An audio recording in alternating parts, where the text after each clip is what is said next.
हाय, मी दीपाली. केत झामरे. केत हे माझं माहेरचं आडनाव आणि झामरे सासरचं.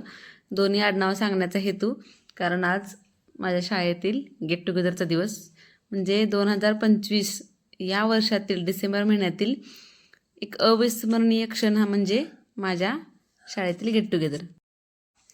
या माझ्या शाळेतील प्रिन्सिपल, त्यांचा सन्मान माझ्या हातून झाला हे माझं भाग्यच.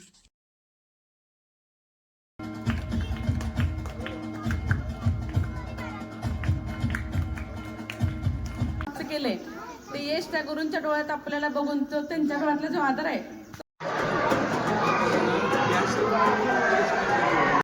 आणि आले आमच्या शाळेमध्ये म्हणजे मी ज्या शाळेमध्ये 10 वर्ष शिकले पहिले ते 10वी त्या शाळेमध्ये ह्या माझ्या बालमैत्रिणी ही भाग्यश्री, ही शीतल, या तिघी जण आहेत. आम्ही आता वरती शाळा बघायला चाललोय. आम्ही असताना शाळा पत्र्याची छोटी होती, आता त्यात बराच बदल झाला, इमारत झाली. ती शाळा कशी आहे माझी शाळा तुम्हाला दाखवते.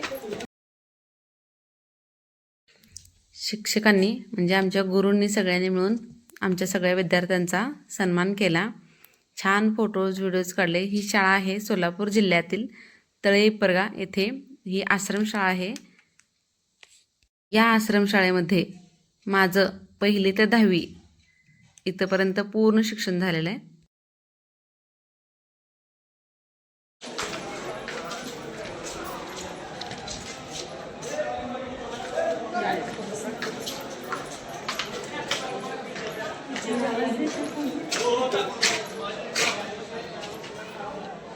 ही माझी शाळा आहे. शाळेचे ग्राउंड ते जे गोल करून उभारले ते सगळे शाळेचे शिक्षक आहेत. त्यात 1-2 विद्यार्थी उभारले, त्यांना बोलत.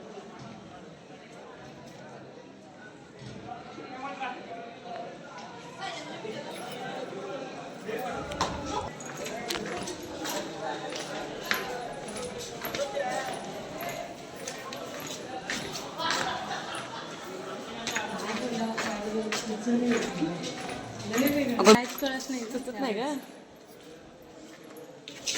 काहीच नाही वाटतं. बसून नाही वाटतं म्हणजे नाही वेगळं काहीतरी आहे का? खाली नाही.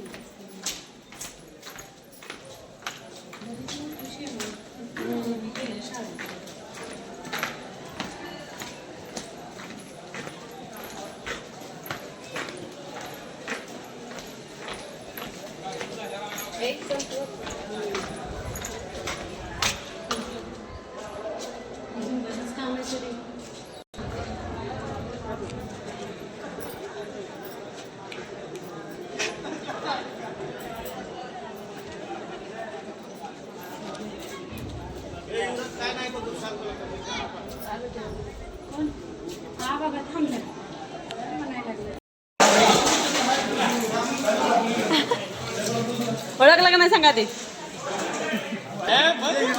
आमचा सगळा.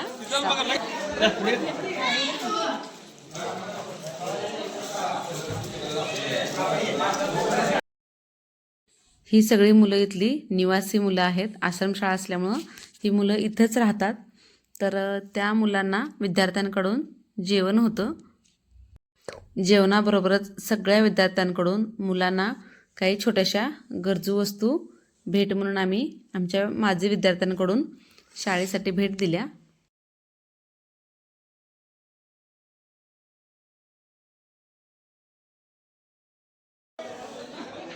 हे जे सगळे बसलेत हे सगळे शिक्षक वर्ग आहेत.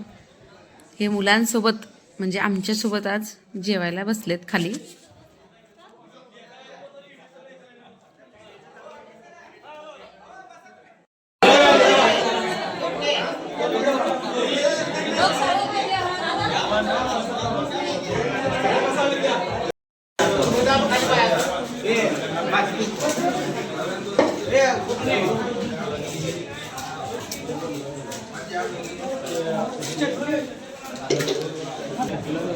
इथं बसताय का सर पुढं?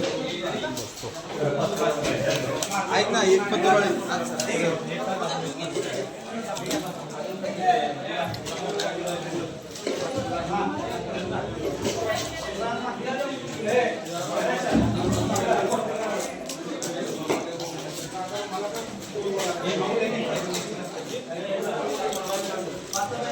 Hey, आम्ही जातो.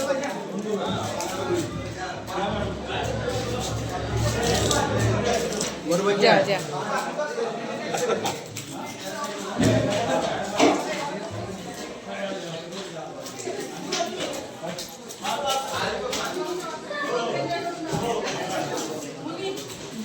आहे हो तुम्ही नाही जेवा.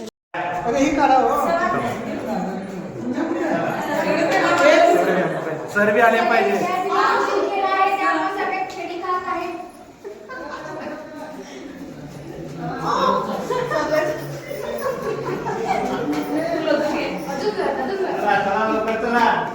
उशीर आलेले मार खाणार सगळे.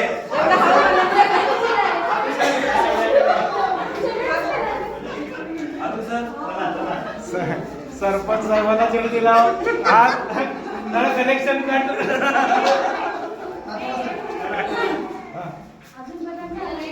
तुझा थांबा एक राहिला एक राहिला एक राहिला एक राहिला.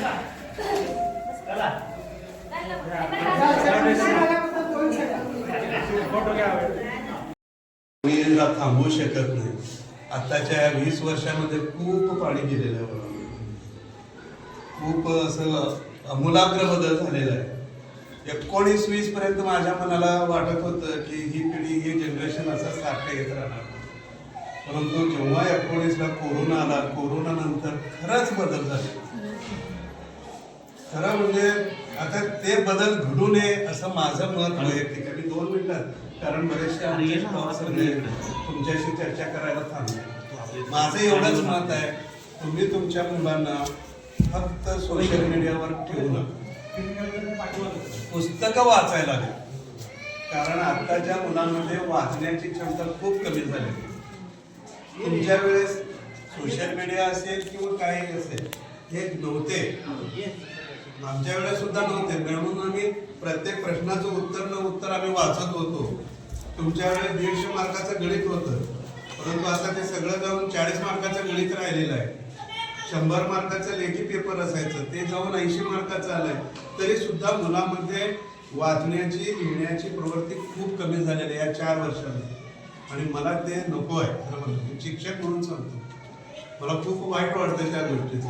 हे काय, बाहेरच्या जगाच्या स्पर्धेमध्ये आपण उतरायला पाहिजे, पण ते उतरत असताना वाचल्याशिवाय आपण उतरत नाही, हेही लक्षात घ्या. आपण कानाने ऐकून काहीही होत नाही. कारण ह्याला एक उदाहरण मी सांगतो तुम्हाला. एक उदाहरण सांगतो. आमच्या इथं बसलेल्यांना थोडंसं वाईट सुद्धा वाटू शकेल किंवा बरोबर बोलते तसंही वाटू शकेल. बरं का, परवा आमच्यातले बरेचसे शिक्षक टीईटीची परीक्षा दिली. बरेचशे शिक्षकांनी टीईटीची परीक्षा दिली. काही जणांनी स्कॉलरशिपचं पुस्तक घेऊन स्वतः तिथलं सोडवलेत बरं का. आणि काही जणांनी सोशल मीडियामध्ये फेसबुकवर व युट्यूबवर येतात ते ऐकून काही मिळत नाही. या कानाने ऐकते, त्या कानाने जाते. पण जेव्हा तुम्ही वाचता तेव्हा ते मनात उतरतं. वाचल्याशिवाय काही होत नाही. म्हणून माझं एक विनंती आहे, मुलांना वाचनाची आवड लावा. जेव्हा तुम्ही त्यांना वाचनाची आवड लावाल तेव्हाच ते यश तुम्हाला प्राप्त होईल. उगं नाही तर आम्ही एवढं केलं म्हणून आम्ही आपल्या लेकरांसमोर सांगत बसायचं, ते शक्यच नाही. आताच्या मुलांना तुम्ही कितीही सांगा, आम्ही एवढं कष्टातनं दिवस काढलो. मला आठवतं, हे मुलं ना, निवासीची मुलं रात्री 10 शिवाय जेवलेच नाही. मला माहिती आहे, दुखतंय ते सगळं. हे गणेश गरण वगैरे जे निवासी होते ना, रात्री 10 शिवाय कधी जेवलेच नाही. भात डाळ वगैरे खाऊन ते दिवस काढले. म्हणून आज हे स्ट्रॉंग याच्यानं बसलेत आमचे ज्ञानेश्वर. एवढं जीव होतं त्याचं, एवढं जीव होतं त्याचं.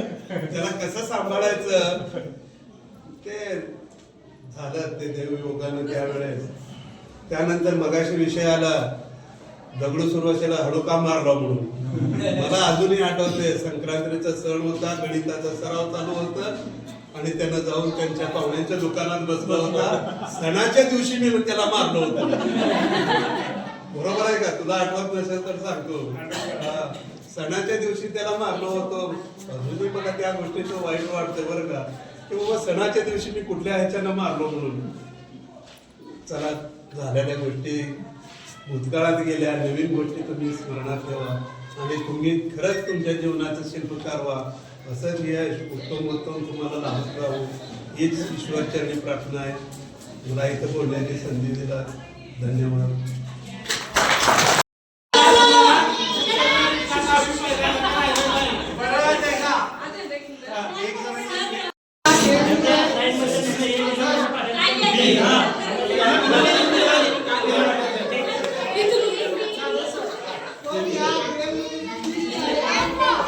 ए विक्या हे की माकडा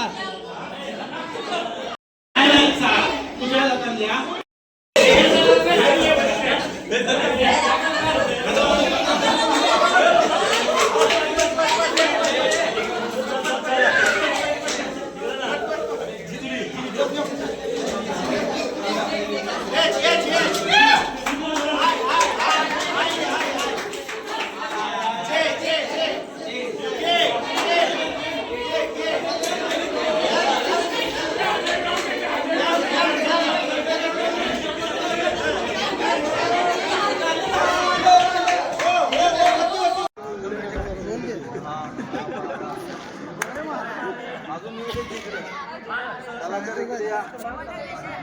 मुलं येऊ द्या